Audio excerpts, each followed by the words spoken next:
घड़ी में रात के ठीक 3 बजने वाले थे। रश्मि अपने बेड पर आंखें बंद करके लेटी हुई थी, मगर बहुत देर से सोने की कोशिश कर रही थी। मगर नींद की गोलियां खाने के बावजूद भी वो सो नहीं पा रही थी। उसके चेहरे पे एक अजीब सी शिकन थी। रूम का एसी ऑन था, मगर तब भी उसके माथे से पसीने नीचे की ओर टपक रहे थे। वो डरी सहमी सी अपने मन में लगातार कुछ बड़बड़ा रही थी। तभी उसे अपने कान के पास किसी की सांसें महसूस हो रही थी। तभी उसे महसूस होता है कि कोई मेरा चेहरा प्यार से सहला रहा है। रश्मि उस एहसास को नज़रअंदाज कर रही थी। तभी उसे कान में कुछ गुनगुनाने की आवाज़ आती है।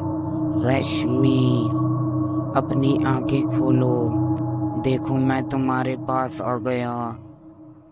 रश्मि बोलती है, प्लीज़ चले जाओ यहाँ से, मुझसे गलती हो गई, प्लीज़ मुझे माफ़ कर दो, चले जाओ यहाँ से। ऐसे कैसे चला जाऊँ मैं यहाँ से? तुमने ही तो बुलाया था मुझे, अब तुम ही मुझे जाने को कह रही हो। यह कह के साया रश्मि के बालों को सहलाने लगा और रश्मि डर से काँप रही थी। अरे अपनी आंखें खोलो, तो तुमने तो कहा था तुम मेरे से बहुत प्यार करती हो। अब खोलो आंखें, नहीं तो मैं तुम्हारे पूरे घर वालों को अपने साथ ले जाऊंगा। साय की ये बात सुनकर रश्मि बहुत घबरा गई और उसने आंखें खोल ली। साया उसके सामने खड़ा था।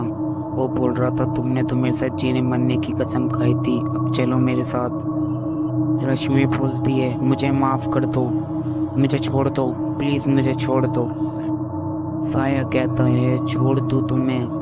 ये तो तुम्हारे साथ नाइंसाफ़ी होगी। इतना कहते ही साये ने रश्मि की ओर चाकू बढ़ाया। रश्मि का चेहरा पीला पड़ चुका था, मानो उसके शरीर पे से उसका नियंत्रण खो चुका हो।